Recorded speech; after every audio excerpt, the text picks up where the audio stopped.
Hi, and welcome back to my channel, where I'm going to cover the Cleric's Light Domain, a class specialization from the 5th edition Dungeons & Dragons Player's Handbook module.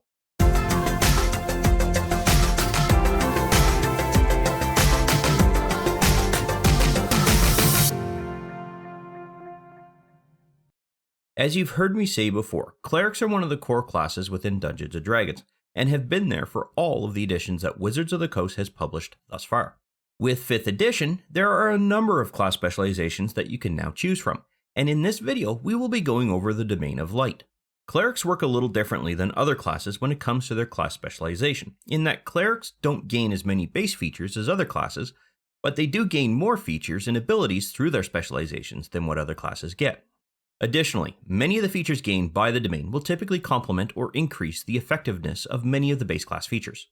For instance, all clerics gain multiple domain-specific spells that do not need to be clerical in origin. However, they will function as a clerical spell while it is being cast. It is also the domain that fleshes out the channel Divinity feature and adds capabilities to it that complement the underlying premise of the domain itself. As I've said before, I'm only going to focus on the levels where something is gained and is specific to the light domain, as the bulk of the changes your character will receive that are not domain specific have already been covered within the base class videos for the cleric. If you have not yet watched those videos, I will provide a link in the description below for you to use to gain access to those videos. With that in mind, let's take a look at the domain itself. Clerics gain their class specialization, or domain, at level 1, and this is due to the way that clerics gain access to their spells. When earlier editions were published, the concept was that clerics would call upon their gods to cast their spells. The gods would then use the cleric's body and soul to channel a spell to its inevitable conclusion, and it was the cleric's prayer, or the act of casting the spell, that allowed that connection to happen. And as I've stated before, with 5th edition, the gods are less involved, but still grant their worshipping clerics the means to cast spells on their behalf. Instead of the clerics themselves being the focal point of the spell, they now use foci, much like other spellcasters do within this edition, and the foci acts as the origin point for the spell. How you choose a god for your character to worship is up to you, but in 5th edition, the domain is used as a guidepost through the suggested domains column in each of the tables that list the various gods for various worlds, and you can find that column here. It doesn't mean you can't select a god whose suggested domain is different than the one you have chosen. But, as I've indicated in the base class videos, if your selected god has no relationship to the domain that you have chosen, then there could be, from a role-playing point of view, issues casting some spells. Gods might simply refuse to grant the spell unless it in some way aligns with some otherworldly goal that the gods might have in mind, for instance. With respect to clerics of the Domain of Light, they have learned to improve the use of light-related spells that could affect things, such as casting light in a specific area, making things more visible, and are typically infused with sunlight through the use of radiant or fire-based spells. This helps them with respect to undead-related creatures due to their vulnerability to radiant damage, and it takes away the advantage of darkness at the same time. If a party is going to be dealing with a lot of undead creatures, a character of this domain is going to be quite beneficial for them to have along. In order for me to continue with the rest of the video, and because clerics select their domain at level 1, I've gone ahead and entered my ability scores and chosen a character race. This is all done so that I can show you how the domain selection works. Once I go ahead and select this class, we're going to see that we have an updated list of options here. I'm just going to randomly select 2 of those for now, and ensure that I have the light domain selected for our class specialization. I'm then going to go quickly finish off this character and bring you back when we're ready to go over our first feature. At level 1, your character is going to gain access to 3 features, one called light domain spells, another called bonus cantrip, and a third called warding flare. And the Domain of Light grants your character access to spells that would normally be used by a wizard or some similar kind of spellcaster. While there are some light-related spells added by this domain, most are fire-related, such as the Fireball and Scorching Ray and Burning Hand spells. At this level, however, your character is only gaining access to the Burning Hands and Fairy Fire spells, which is still significant as it's going to add a means to deal damage or gain other benefits. These spells, however, are meant to complement the spells that you can select during character creation and while your character levels up. Because of this, they do not count against the total number of spells that your character can prepare. This means that you can choose to use any of these spells as long as your character has the correct level and has an available spell slot to go along with that. So if we look here, right now we only have 2 level 1 spell slots. That means we can cast one of these spells twice, one of each of these spells, or a mixture of one of these spells and any one of these spells before we run out of spell slots. To differentiate between domain-specific spells and your selected list of spells, I recommend you go through and create what's called a spell group, and I will show you how to do that. The first thing I will do is drag over Burning Hands, and as soon as I do that, it's going to drop it into this spell group right here. With Burning Hands now in place, what I want to do is replace this group here with one called Light Domain Spells. And what that does is it pulls that spell out of your primary spell group and moves it into something called an ability group or power group. Obviously, because these are spells, we don't want to leave it like that. So we're going to modify that by clicking on this magnifying glass here. We are then going to change its group type from abilities to spells. And as soon as we do that, we get a little bit of a different selection here. On top of that, I want to make sure that any spell that lands in this linked group of spell groups is going to use the wisdom stat for any spells that are cast. And the reason I want to do that is because most of these spells here actually have a default of intelligence for their primary stat. And that's because the bulk of these are wizard-based spells. In order to force these spells to use our character's wisdom modifier, we have to make sure that this ability score is changed to reflect that. And the other thing that you will notice is once we changed this to a spell group, we now had a level reference that popped up here, much like we had with our primary spell group. And this is good because it's going to allow us to very quickly access higher level spells when we gain them at a later level. With this group now in place, I'm going to go ahead and drop Fairy Fire directly into this particular group. And as you can see, it automatically added that to this group. And that's one of the benefits of spells, is that as soon as you drag and drop them into a specific group, they will link themselves to that group. They won't link themselves to their default group, if you will. The final thing that I want to point out about this is that if you look to the left of these two spells here, you will see that there's this icon. That is an indicator to you that these are tagged as prepared spells. I don't actually understand why that happens, but for some reason, whenever you create your own group, these spells always get tagged as prepared. Whereas if you look at the defaults here, that icon is not next to these 4 spells. That's because you have to manually go through and actually tick them off in order to set them up as prepared.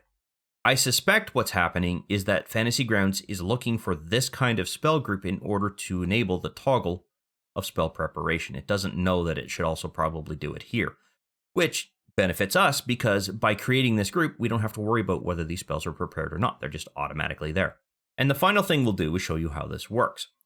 On your character's turn, you will have a number of options available to you. You can choose to cast any of these spells here, cast any of your domain-specific spells, or make use of any of the weapons that you happen to have on hand. Different spells are going to function different ways. Things like this, which is a directional spell, actually has an area of effect component to it as well for any creature that happens to land within that direction and distance. Because when you cast the Burning Hand spell, if you recall, it comes out in a 15-foot cone, meaning that creatures within that cone and are within 15 feet of your character are going to get hit by this spell. For the purposes of this demonstration, let's say that the Shadow Daemon, Skeleton 11, and the Vampire are the only creatures within that range or reach. So I'm going to go ahead and target each of these, and I'm holding down the control key while I left click on each of these characters, and you can see that they've been added to our target selection. I am then going to click on this button here, and I only have to single click in order for it to work. We can see that the Vampire managed to succeed while the other 2 creatures managed to fail. The next thing that I'm going to want to do is roll damage. And once again, because I still have these creatures targeted here, I can simply click on this. But I want you to actually focus on what happens with this Vampire here, because they're the ones that succeeded with respect to the saving throw. As soon as I click the damage and it gets rolled and applied, that Vampire is going to be automatically deselected from your target list. And that's because of the half damage component related to the saving throw and spell. These 2 creatures failed the saving throw, which means they're going to take the full brunt of whatever damage you're going to be throwing at them. Whereas the Vampire's only going to suffer partial damage simply because they managed to avoid the bulk of the damage. And the way that Fantasy Grounds deals with that is it will apply the damage and then untarget that creature from your target list. If this was a spell that didn't have a half damage component here, it was simply a hit or a miss, then what would happen here is that the Vampire would have been removed from your target list before you roll the damage. The last thing that I need to do now is select that I have cast that spell and used a spell slot. Fantasy Grounds doesn't automatically do that for you because some spells actually have the ability to be cast at higher levels, meaning that it won't be able to tell what level you're casting it at. Thus, as a player, it is your responsibility to make sure that you actually tick that off. The next feature that your character is going to gain is called the bonus cantrip feature. And what this feature does is it gives you an extra cantrip, specifically the light cantrip, if your character doesn't already know it. I intentionally selected the light cantrip as part of my character creation process, and that was because I wanted to show you an option that some DMs will present to you with respect to having a duplicate cantrip. And that's because this cantrip doesn't count against the number of clerical cantrips that your character is supposed to be able to know. Because of that, some DMs, in fact most DMs should do this, will allow you to select an additional cantrip because you are allowed a maximum of 4 cantrips, meaning that you could have chosen 3 distinct different cantrips at the time that you went and created your character and then added the light cantrip to your character. It means that you're missing one. And most DMs don't want their players to be shortchanged when it comes to the spells and cantrips that they have. However, there are some dungeon masters that just simply won't allow you to add an additional cantrip here because of the way that they read this first portion of the description. The counter to that is that this doesn't actually count against the total number of cantrips that your cleric knows, which means you still do get to add a 3rd cantrip here in the event that you selected the light cantrip unintentionally. Because it's one you're gaining, you still have 1 cantrip you can choose. That's the way that this is supposed to work. And if you get a dungeon master that isn't going to allow you to do that, you should point that fact out. Now, because I went and selected the light cantrip, I'm going to show you what you can do to fix it. You're going to want to go to spells, and what you can do is select 0 for the level, because that will be all of the cantrips, and then just select cleric with respect to the source. And that's going to list it to those spells, or cantrips I should say, that are specific to your class. And I'm just going to drag over Sacred Flame. And that will fix that with respect to the bonus cantrip. And the final feature that your character is going to gain at level 1 is called Warding Flare. And what this feature allows you to do is cause an incoming attack from a creature that is within 30 feet of your character and is visible to your character to make that attack roll with disadvantage. This is done by using a reaction to quickly create a flare of light between your character and the attacker that will temporarily blind them, but only for the duration of that one attack. This means that if you are up against a creature that has multiple attacks, you will only be able to interrupt one of them. There is, however, an exception to this in that if that creature is immune to blindness, it will have no effect on them. Any creature that has any level of immunity when it comes to specific kinds of effects, even if they're temporary, are typically immune to those kinds of effects during reactions and things like that as well. And finally, your character is going to be limited with respect to the number of uses that your character has before they will need to complete a long rest in order to regain access to the reaction. In this case, it's going to be equal to the total number of points associated with your wisdom bonus. In this case, we can use it 3 times before our character runs out of uses. And the good news for us is that Warding Flare is automatically added by the character wizard to our character sheet when it kicks out this information sheet. So what I'm going to do is simply modify the number of uses that we have.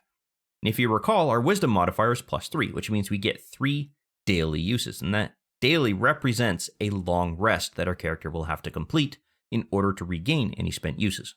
If you set this to rest, it means that your character would be able to complete both a short and a long rest in order to regain that spell. And that is incorrect with respect to configuring up this feature. So I'm going to go ahead and set that back to daily.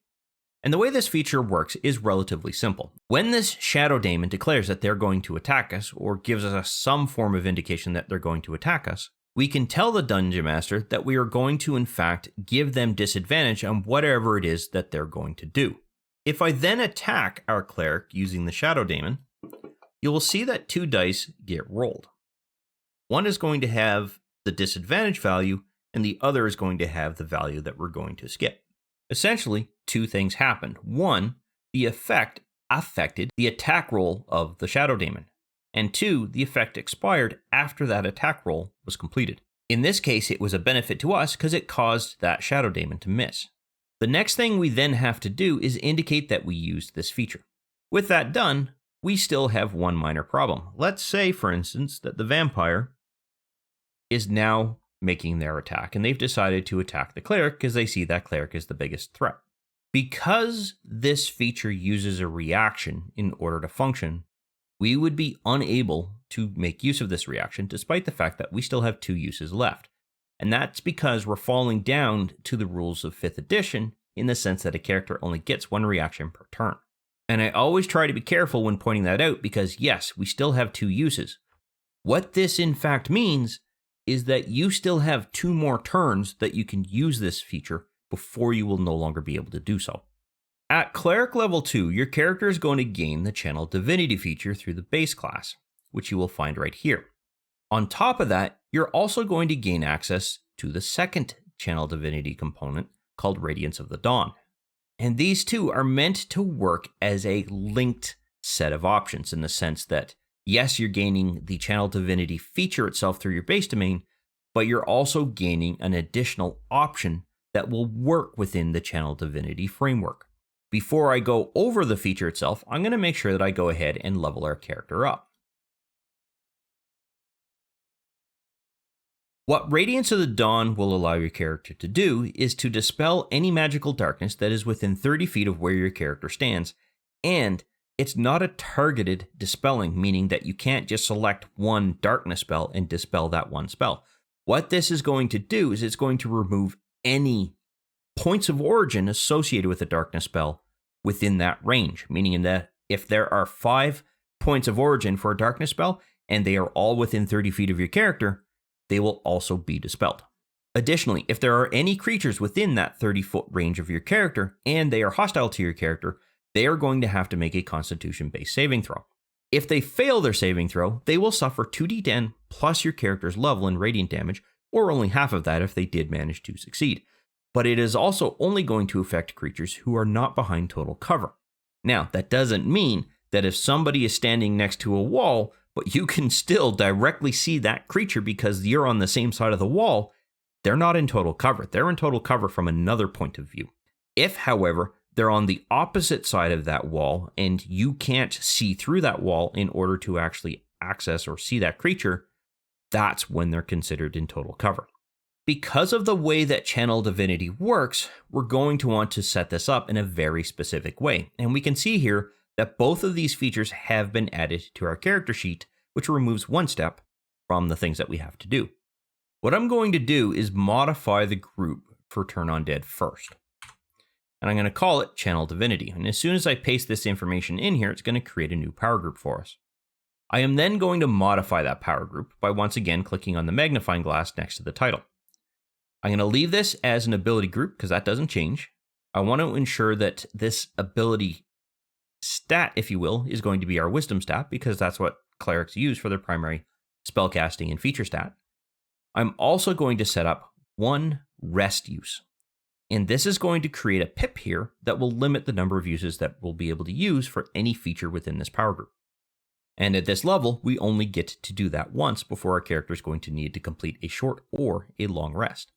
With that done, I am then going to take this group name here, copy it, and then paste this into this Channel Divinity feature here, and remove the duplication of the name. You will also see that this feature automatically gained that same pip. And that's because any feature that gets thrown into this power group is automatically going to gain what's called a linked pip. If I use this, you will see that there is now a check mark here. This means I can't use Radiance of the Dawn. If I use Radiance of the Dawn, I can't use Turn Undead. And that's exactly how Channel Divinity works. It's an either or in this particular case, and you have to make a choice as to which of these two options you're going to make use of specific to Channel Divinity. The good news, though, is that you only have to complete a short rest in order to regain the ability to use this. So how does this feature work? Well, it's very simple. We have to look at this with respect to any creature that is hostile to you. Let's say that all of these creatures here are hostile to your character. You're going to want to go through and make sure that you have them all targeted. So I'm going to target the additional ones that I hadn't targeted earlier. So we have Skeleton 11, the Shadow Daemon, Zombie 18, which is down at the bottom, Zombie 10, which is second from the bottom, the Vampire, and finally Skeleton 8. Now what I can do is force them to roll a saving throw. And they're going to have to make a Constitution-based saving throw. And I just want to pop that open to ensure that it is correctly linked with respect to the stat that they need to save against. And you only have to do that once. I'm now going to roll that. It's going to automatically figure out who succeeds and fails. And because there's, once again, a half damage component here, it's going to keep everybody selected. As soon as I actually roll the damage, however, you'll see that a number of them got removed and a number of them are now dead. And that's because of some vulnerabilities with respect to radiant damage. In addition, I'm pretty certain the hit points for these two exceeded what those creatures actually had for hit points.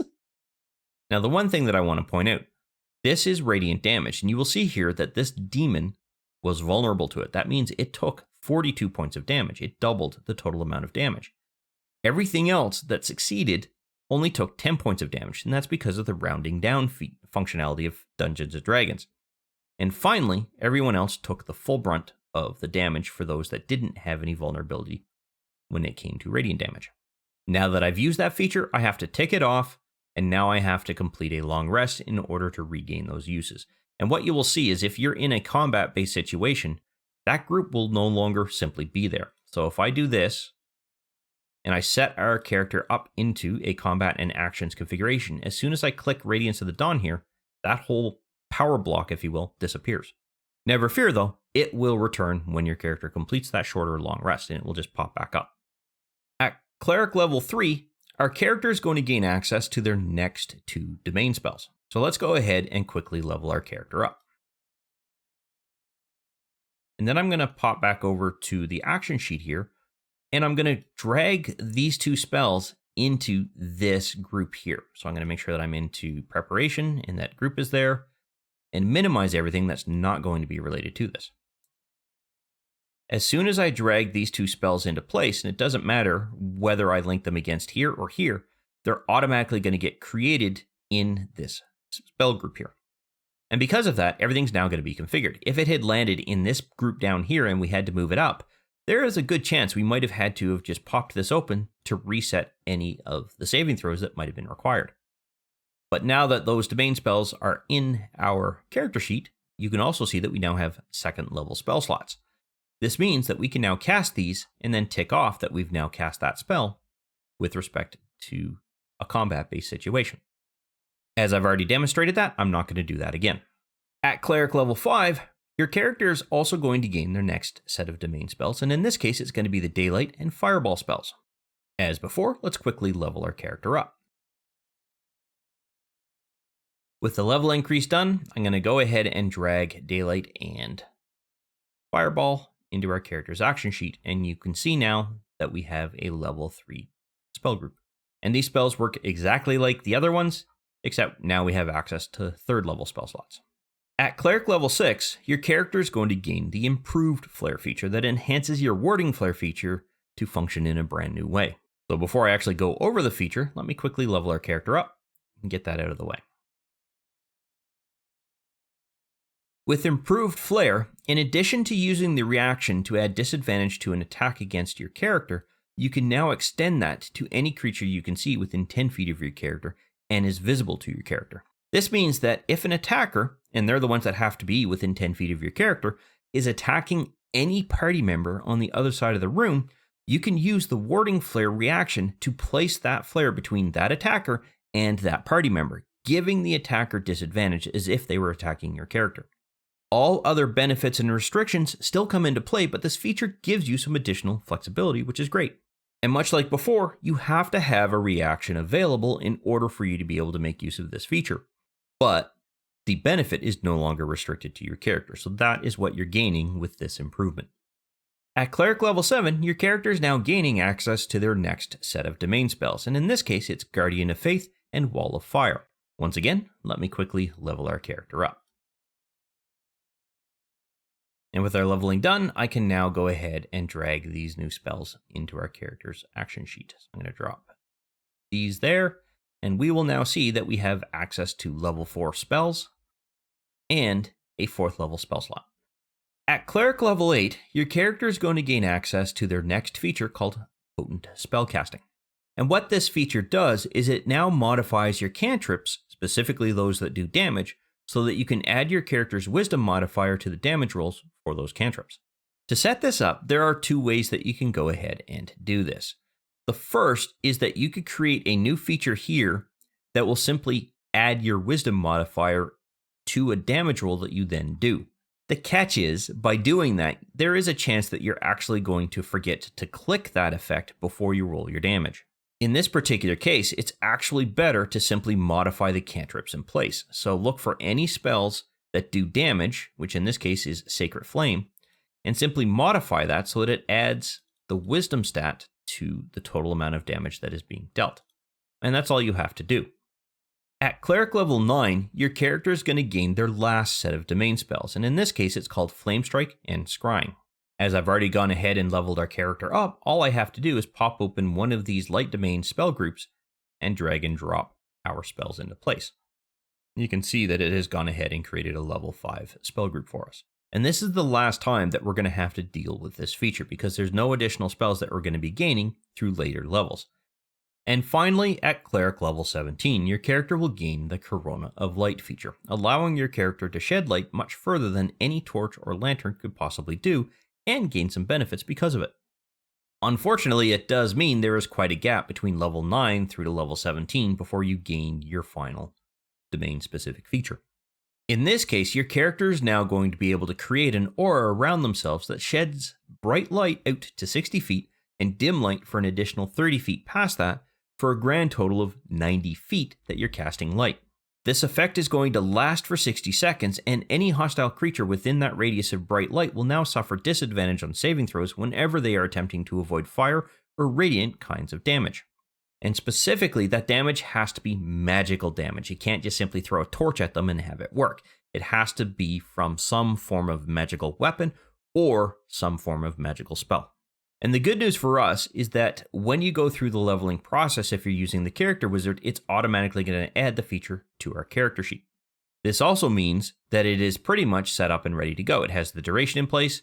It has the disadvantage on saving throws here. And I'm going to explain why dexterity is there with respect to the stat that it's using. And the reason it's like that is because most spells that are dealing fire or radiant based damage require a dexterity based saving throw. So this is restricting that granting of disadvantage on that saving throw to the dexterity stat or the dexterity rolls.